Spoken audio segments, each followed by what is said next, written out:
Hey, good evening, everyone. This is the fourth session of United Against Suicide. For the last 3 weeks, we've been looking at suicide and the impact it has on people. So, the first session, we looked at suicide and signs and symptoms. The second episode, we looked at how we support somebody who's feeling suicidal. Last week, we looked at how you support a friend or a family who've lost a loved one through suicide, and today we're going to be looking at what happens if you feel suicidal. What steps can you take to help yourself? My name is Delroy Hall. I'm the chaplain of Sheffield United Football Club, but also one of the trustees of the Community Foundation. So I've been asked to do some sessions on the whole aspect of suicide prevention. I've got over 30 years or over 3 decades experience as a counsellor, teacher, and trainer. So they've asked me to do some sessions for them, and this is the final one. There's been lots of information, and again, I'll leave some links as I finish this session this evening. But there is just loads of stuff out there for individuals. One of the things I will say from the National Institute for Mental Health, they said this. Suicide is complicated and tragic, but it is often preventable. One of the things I do know, working as a counsellor, I've certainly met people who've been suicidal. Some of them have attempted to take their own lives, and it's failed, and they've come for counselling, and we've been able to work through, not just myself, many other colleagues have been able to work through with similar individuals, and they've gone on to lead really successful lives. So it is preventable, but like anything else, if it's caught in time, or people's emotions and feelings and thoughts are caught in time, there's something can be done about it. So we're going to be looking at today what happens when you feel really suicidal. There's just so much information out there. So the question really to start off with, what can I do if I am feeling suicidal? Certainly if you're watching live, certainly if you want to make comment, please put something in the comment box. Those of you, also I'd like to welcome those who might not be, excuse me, I've got a cold. It's not man flu, it's a cold. And nose tends to run a little bit, so please excuse me if I keep getting my hanky out from time to time. I'm sure it wouldn't look too good online with a running nose. Not helpful really, and not a pretty sight either. Anyway, swiftly moving on. There's a website from mind.org. They've got loads of information, as many other websites as well. So suicidal feelings are having the thought about ending your own life. And sometimes people begin to make the plans about ending their own life. And one of the things about when people are feeling suicidal, when you're feeling suicidal, it's really confusing, and everything's out of orbit, because sometimes it's not the thing you would normally think about, but life has got you, events have got you in such a way that it seems so dark you can't find a way out.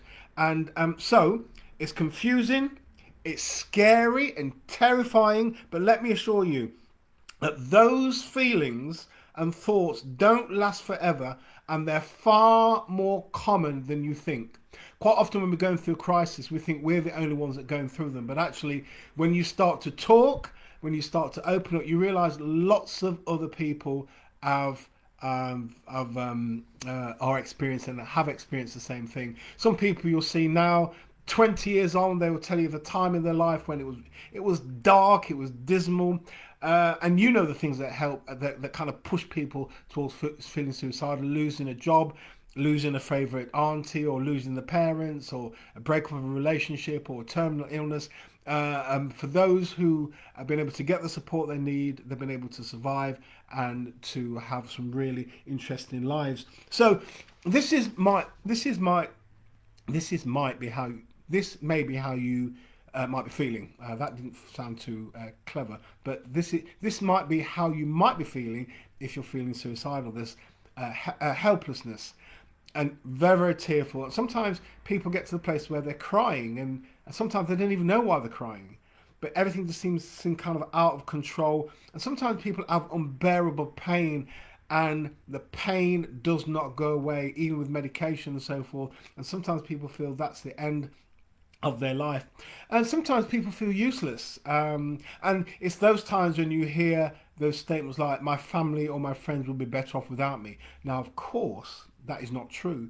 And I think in the cold light of day, many of the individuals who say that know that's not true either. But all of us have been there when we've been so overwhelmed with negative emotion. Nothing seems to be able to pull us out of this dark hole. So sometimes that can happen to some people. Also, people feel, as I said before, you feel useless. But also, some people can actually feel cut off from their bodies, almost numb. And it's interesting. As a counsellor, somebody said to me, "I feel numb," which actually means quite often people don't feel anything. But then I said to them, "What does that feel like?"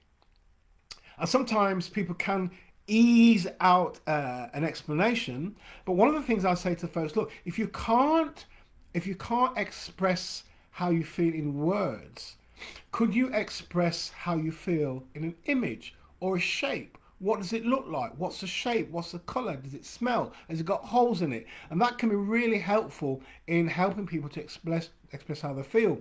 And for some individuals, especially young people, if they're having a really difficult time, you might want to ask them, or certainly I've asked them, what music are you listening to? Because quite often the music gives you an indication where they are in terms of lyrics and so forth.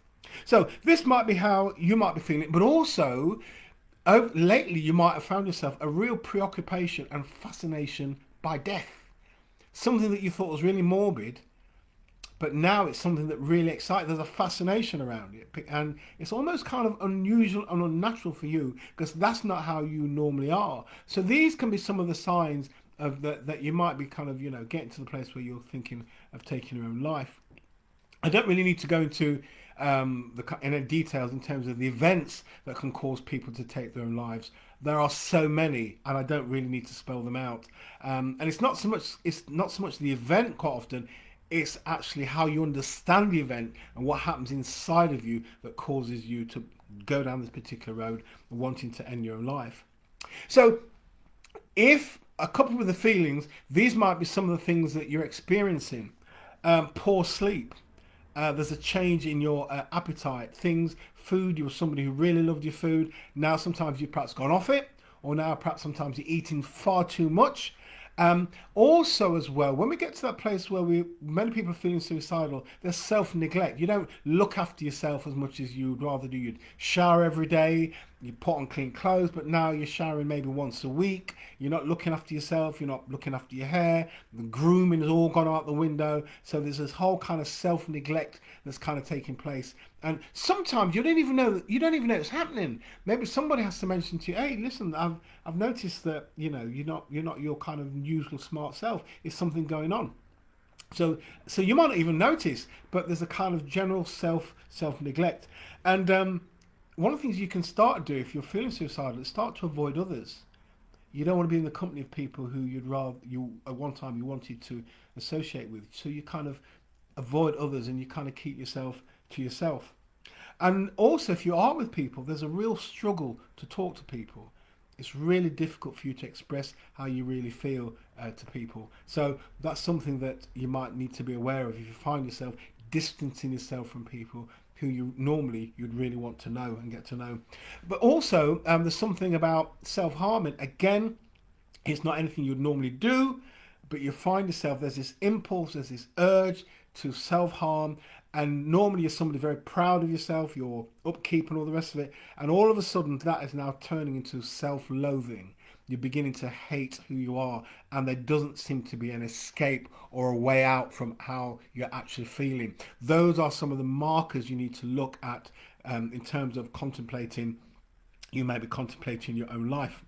One of the things I want to say really from the beginning, that as I said already, but I said again, suicidal feelings are not permanent. Things can improve. You can find the motivation to live again and to do certain things. And as I said before, there's many today that are alive. Once upon a time, they went through a really dark patch, got the tablets lined up and everything. But now if you saw them today, you would never think that X amount of years ago, or even a few months ago, they were in the position that they were in. So it is a way that it's a way that is not permanent, but you can actually escape it. You might want to ask the question, well, okay, Delroy, how long will these suicidal thoughts and feelings last for? Don't know. Really don't know. We're all different. and it depends on the environment, it depends on the support and so forth. So it's really, I just really don't know. But one of the things is about getting the treatment, because one of the things when you ask that question, Deborah, how long is this going to be like this? Don't know, because what we want to feel happy again, don't we? We want to feel hopeful. We want to know we've got a future. But if we're in that dark place, it's a bit like, sometimes when you can't sleep at night and it's night, and the night seems to go on forever and ever and ever. Certainly, people who feel suicidal have the same thing. That this thing is just going on forever. Will I ever see a light at the end of the tunnel? And what I would say to you, yes, you will, but maybe not today. But it is about having hope and moving forward as best as you can. Okay, so how do you help yourself? That's really important. If you are fearful about keeping yourself safe, it's what they call a mental health emergency. But there's things you can do to ensure that you do remain safe. And remember, as I said, if you can have it in your mind, these feelings will not last forever. That's really, really helpful. So I'm just going to share some things. What I'm going to share today is not a huge amount, but I'm going to leave a link to mine. And they have got an abundance of things. And quite often it's having things at hand. So when there's a crisis, you know what to do. It's almost like having a mental first aid for yourself. Those of us who know anything about first aid, if we harm ourselves or cut ourselves or hurt ourselves, we know what to do. Bandage or cold compress or whatever, we know what to do. Similarly, with feeling suicidal, it's having a whole toolbox of things that we can use at our disposal to get us through that kind of time when we feeling really overwhelmed, and being able to help ourselves and get the professional support that we need. So one of the things that mine talks about is talking yourself through 5-minute blocks. Now, it might seem a lot, but 5 minutes is manageable. In fact, a minute is doable. So sometimes when we get into these real states, it's about, gosh, how can I get to the next minute? How can I get to the next minute? I remember being at a conference, and a psychiatrist, brilliant psychiatrist, when she had suicidal patients, she always asked herself, how can I get him through the next day? How can I get her through the next day? It was a real compulsion that she had to get people through to the next day, because she knew that if you got through to the next day, got through to the next minute, next 5 minutes, 10 minutes, things might not be as bad as they were previously. So it's about, so mine have got this thing about ways to cope in a crisis. So try making a plan for the next few hours. So you have this already kind of lined up. So I'll be talking about a safety plan in a bit. So have this plan already. So if anything happens to you, you know what to do to keep yourself safe during that particular time. So 5 minutes could be you listen to a song.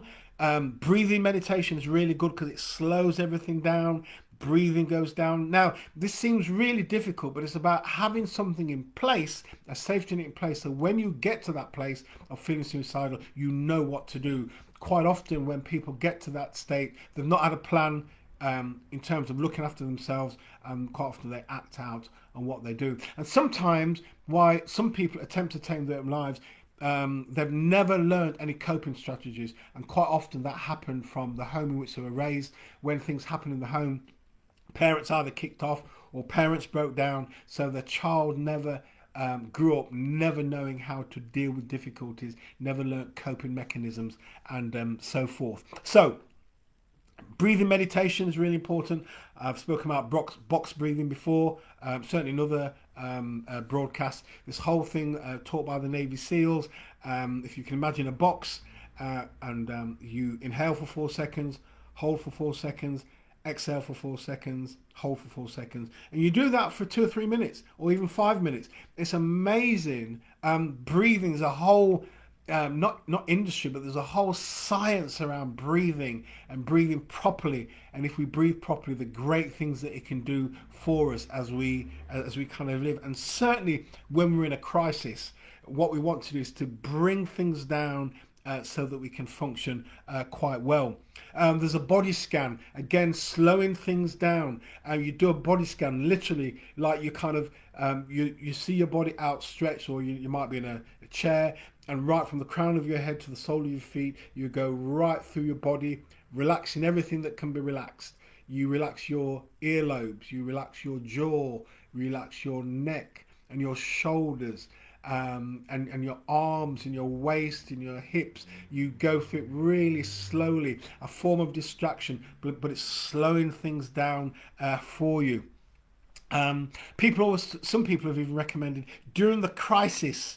I read a page, I read a book, or read a page out of a book, make myself a hot drink, or I think to myself, right, what can I do for the next 5 minutes? The next 5 minutes, I'm going to do this. I'm going to do this. I'm going to do this. So they have a plan that's helping them to get through the 5 minutes, but also get them through when they start feeling kind of reasonably normal again. Believe it or not, one of the things that some people have done in a moment of crisis, they do star jumps. Physical activity. It's a form of distraction, just to work through those overwhelming emotions. And I guess what happens if you're doing star jumps and many other things, we can't concentrate on two things at the same time. So the star jumps helps us to take our minds off the overwhelming thoughts and feelings around taking our own lives and so forth. Really, really helpful. After we've done 5 minutes, then we can actually say, right, can I try the next 10 minutes? How am I going to get through the next 10 minutes during this difficult time in my life? So that can be really helpful. One of the things that we can do as well, and I know this, not that I've ever felt suicidal, but sometimes suicidal thoughts and feelings are scary. And while they remain locked in our heads, we remain the prisoner of them. But one of the things that some people found really helpful is externalizing those thoughts and feelings. So what do I mean by that? Maybe at that time you don't have anybody to talk to, but could you put whatever is bothering you down on a list, in a letter, on paper? What happens as you take it out of your head, as you externalize it and you look at it, quite often you think to yourself, why am I worried about this? This is nonsense. But whilst it's in here, and that this little frame, there's not space for it to bounce around. But once you put it on paper, now of course the whole thing about bouncing around, that's a kind of tongue-in-cheek really, because it's not bouncing around in your head at all. But it's these, I just think of these thoughts, these overwhelming thoughts, only got a little space to kind of deal with. But once you get it on paper, it can be really, really helpful. And sometimes that alone can help you to see that actually I don't need to worry about this the way that I'm worried about it. So this whole thing about writing is really, really important. So distract yourself. There's just loads of stuff. Physical activities, writing, making things, crafting, playing music, playing an instrument, just while you kind of get through that period. There's an exercise that I don't know how well it would work for people feeling suicidal, but I think it could work because it's certainly helpful with people feeling really, really anxious. The 5-4-3-2-1 grounding exercise, I might have mentioned it last week, and one of the things that I've done with it when I've used it with students, so 5-4-3-2-1, 5-4-3-2-1, it's 5 things that you see, four things that you hear, 3 things that you feel, 2 things you can smell, 1 thing you can taste. And what I say to folks, when we go through this, I say, right, if it's sight, 5 things, what are they? Spell them. So again, what it's doing is distracting you from the overwhelming thoughts, whether it be anxious thoughts or feeling suicidal. So you name the object and you spell it, and the longer the time you take to spell it, it slows down the burden you might be feeling at that particular time. So really important. Check out websites and apps. Have them available. Have them on your phone, so if anything happens to you, or you're feeling kind of in crisis mode, you know what to do. There's some some people talk about games and puzzles. Some games I've never even heard of. The 2048 game. It's a numbers game. Again, it's a form of distraction. I know somebody, this is slightly similar, who hears voices, and the thing that really helps him a lot when he's hearing voices is going on his Xbox and he puts his headphones on and listen and is on Xbox, and he said it really helps him as a distraction from the voices that he hears. So it's how can you distract yourself. One of the things that some people have found really helpful is listening to the stories of others, people who were feeling suicidal but they were able to make it through. Those stories at that particular time can be really helpful, because quite often when people are feeling suicidal, they don't think anybody can identify with them. But if they that time listen to stories, if you listen to stories during that time, it can really, really help you during that particular time. And one of the things you need to make a list of is this: what support is out there for me? A&E, emergency GP, listening service, crisis team, ensuring that if this has happened before, what support is there for me during the crisis? That's really important. So how do I help myself long term? This is important. Now, one of the things which is absolutely important is having a safety plan. A safety plan is that you recognize the warning signs, feeling suicidal, and you know what to do. So you need to do this safety plan, maybe with a friend, when you're thinking clearly, not when you're in an episode or a crisis mode, but when you're thinking clearly. This is my safety plan. I recognize the symptoms, I recognize how things are going, and I write down a list of coping strategies so that when I'm in my crisis mode, I know what to do. I'm not having to fish around for things to do. I've got a list of 20 exercises that I can do that will really help me to slow down and keep me kind of grounded. Also, in your safety plan, you want to have names and contact details of people who you can contact during that time. There's people I know that when they're going through a moment, there's a home they can go to. They pick up the phone, say, "Look, I'm going through a crisis at the moment. Can I come and stay with you?"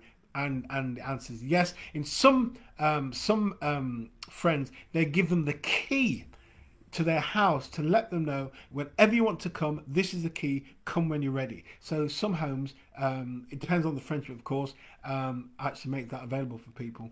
Also in your safety plan, make a contact list of the professional help that's needed, that you need during the particular time. Okay, you're in a crisis mode, you get through it, but you need some support post-crisis. So it's going to the crisis team, get the professional help you need to help you move on. As I said before, you make the plan when you're clear thinking, and better still if you make it with a friend, somebody you really trust. And so the safety plan is what to do to keep yourself safe. A crisis plan is the same as a safety plan, but it's more detailed. So you indicate to the professional what treatment you want, or things that you've done in the past and it worked, the people who need to be contacted. If you have any special or spiritual religious views or beliefs and you need certain individuals to be there, they're contacted. And also maybe food preferences. When you're going through a crisis, these are the type of foods that you want. So a crisis plan is more detailed than a safety plan. So these are just some of the things to do. So it's about having things in place. So when you feel suicidal, one, the feelings and thoughts do not last forever. They will pass, but it's knowing what to do during the crisis so that when the crisis comes, you know what to do, the breathing exercises, the physical stuff, the writing, the contacting people. You've got a whole toolbox of stuff. And then when you get through it, you get the professional support that you need, or you go to your therapist again. And sometimes it's just a period, sometimes for some people, it's just a period of time in their life that they're going through, that things are really wobbly and things are really shaky. But what I will say, and I'll go back to the comment that was made right from the beginning from the National Institute of Mental Health, that suicide is complicated and tragic, but it is often preventable. So I want to wish you well. Thank you for those of you who've watched the broadcast over the last 4 weeks. Certainly, if you're watching them later, not live, later on, please feel to make comments. Some people have done, and I have responded either through like or making a comment or putting links or directing people to where they need to be directed to. But I've really enjoyed this. I hope you've got something from it as well. So certainly go back, get yourself equipped so you know how look for the signs and symptoms with people. You know how to support a friend, because really it's a kind of suicide first aid. You know how to support a friend. You know how to support a friend. You know how to support a friend who's feeling suicidal. You know what to do. Be realistic. You bring them down, ground them. You know how to support a family or friend who've lost a loved one through suicide. And you yourself, if you feel suicidal, what do you need to do to keep yourself safe? What I'll say about the first three, signs and symptoms, supporting a friend who's feeling suicidal, supporting somebody or family who's lost a loved one through suicide, make sure that you build in self-care. Self-care is really important. This is draining work. It's draining work for a professional, let alone somebody who's a friend who then gets caught up in all this. So look after yourselves as best you can. I think somebody sent a message. Let me just quick as somebody did. No, something else. Okay, brilliant. Enjoy the rest of your evening. Keep warm as best as you can. Stay safe. And I'll see you all soon. Go well. Take care. All the best. Bye-bye.